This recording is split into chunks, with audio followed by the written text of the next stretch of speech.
Assalamualaikum warahmatullahi wabarakatuh. Halo anak-anakku sekalian, bagaimana kabarnya? Mudah-mudahan kalian tetap sehat selalu di rumahnya masing-masing, tetap selalu menjaga kesehatannya, tetap menjaga pola hidup bersih dan sehatnya.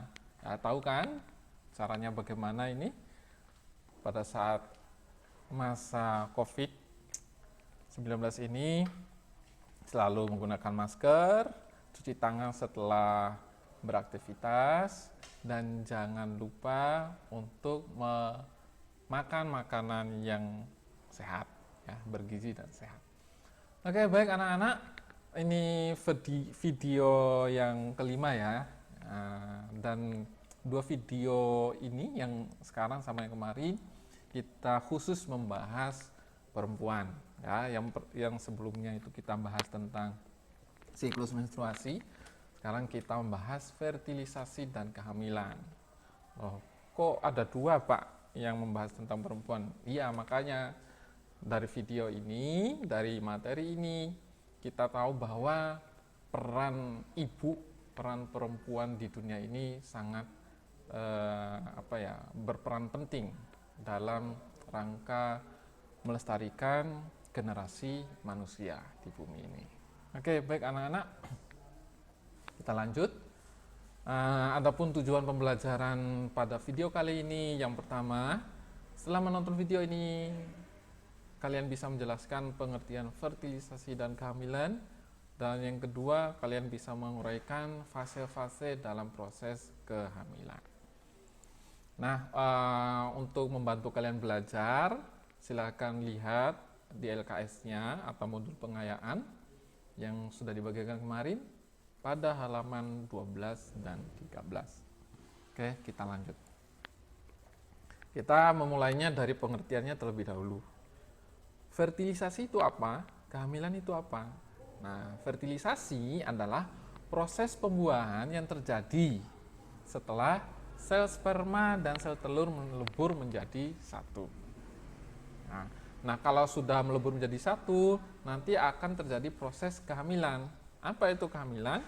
Yaitu proses berkembangnya zigot sampai menjadi janin atau embrio setelah terjadinya fertilisasi tadi. Ya, paham ya?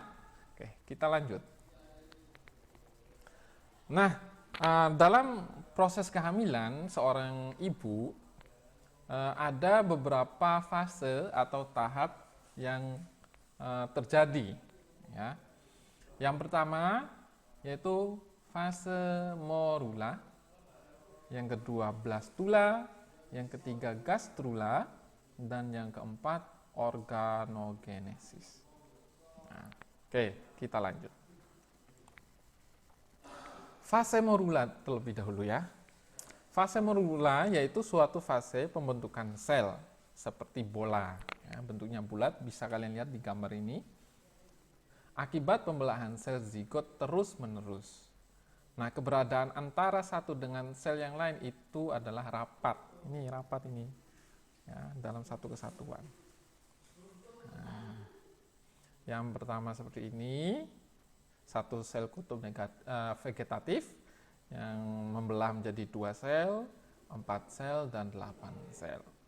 Nah, ini terjadi pada hari pertama setelah terjadinya fertilisasi.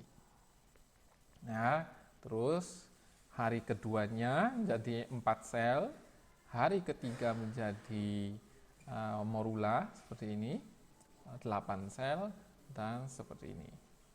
Nah, jadi kelipatan 2 ya, kali 2. Awalnya 2, 2 kali 2 jadi 4, 4 kali 2 jadi 8, 8 kali 2 16, sampai 32. Oke, lanjut. Fase blastula. Nah, awalnya seperti ini ya, awalnya morula berkembang menjadi blastula, yang merupakan pembentukan lanjutan dari morula yang terus mengalami pembelahan, yang ditandai dengan perubahan sel dengan mengadakan pelekukan yang tidak beraturan. Ini ya, awalnya morula seperti ini, terus membelah dan terbentuklah blastula seperti ini. Di dalamnya ini ada rongga. Rongga ini berisi cairan ya, tidak kosong, ada cairannya. Namanya blastosil.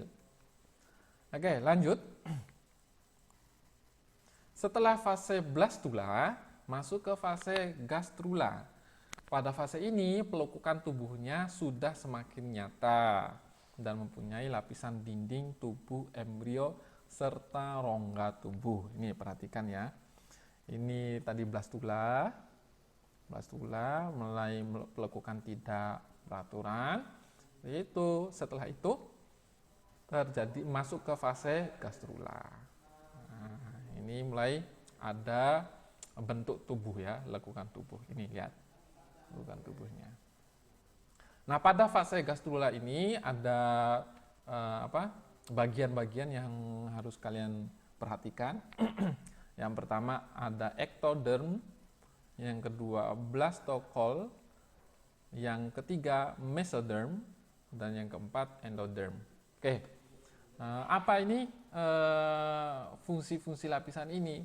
Ya, perlu kalian ketahui lapisan inilah yang berperan penting dalam pembentukan bagian-bagian tubuh, termasuk organ, tulang, jantung, paru-paru, sistem peredaran darah, dan lain sebagainya. Sedangkan blastocele ini berupa cairan saja ya, cairan. Oke, kita lanjut. Lanjut pada fase yang keempat ya, masih dalam kehamilan ya, fase yang keempat yaitu organogenesis, yaitu proses pembentukan organ-organ tubuh yang berasal dari masing-masing lapisan dinding tubuh embrio pada fase gastrula ya, seperti yang saya jelaskan sebelumnya. Oke. Nah, di gastrula tadi sudah saya jelaskan ya, ada lapisan-lapisannya. Nah, lapisan-lapisan ini apa fungsinya? Yang pertama, kita mulai dari lapisan yang paling luar dulu, yaitu lapisan ectoderm. Nah, di mana lapisan ectoderm ini akan berdiferensiasi, bisa dibilang kalau bahasa hari-harinya kamu itu berubah ya, berubah menjadi core, ya. Ada yang menjadi core atau jantung. Terus nanti ada yang menjadi otak atau sistem saraf. Terus ada integumen yang nantinya jadi kulit dan rambut dan alat indera. Tahu ya alat indera ya, ada 5 alat indera kita. Terus yang kedua, lapisan yang kedua yaitu lapisan mesoderm. Apa fungsi lapisan mesoderm ini?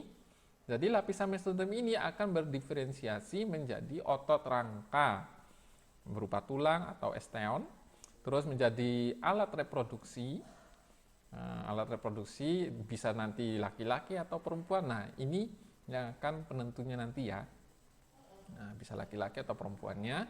Terus mesoderm juga ini akan berdiferensiasi menjadi alat peredaran darah. Tahu ya alat peredaran darah ya.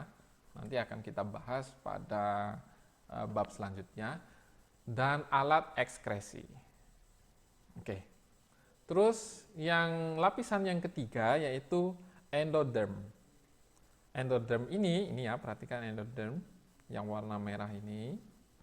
Ini nanti akan berdiferensiasi menjadi alat pencernaan, kelenjar pencernaan, dan alat respirasi. Tahu ya semuanya ini ya alat pencernaan. Nah, kelenjar pencernaan dan alat respirasi. Oke. Saya rasa pelajaran ini sudah dibahas dulu di kelas 8 ya. Oke, baik. Kita lanjut. Untuk pemahaman kalian lebih paham. Lah, emangnya di dalam rahim itu ada apa saja sih, Pak? Di dalam rahim ibu itu kok bisa tumbuh dan berkembang janin di sana? Nah, itu tugas kalian. Ya, di dalam rahim embrio mendapat makanan dari tubuh induk atau dari ibunya melalui plasenta atau ari-ari. Nah, embrio di dalam rahim dilindungi oleh selaput pembungkus berupa yang pertama saccus vitellinus atau kantung telur, yang kedua chorion, yang ketiga amnion, yang keempat allantois. Nah, dari keempat kantong-kantong ini itu memiliki fungsi yang berbeda-beda. Apa fungsinya? Nah, itu tugasnya kalian.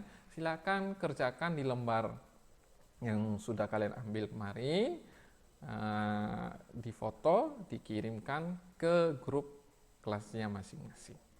Oke, demikian video pada kali ini. Mudah-mudahan kalian lebih memahami tentang fertilisasi dan kehamilan, dan yang lebih penting lagi kalian bisa menghargai perempuan dan ibu kalian, ya.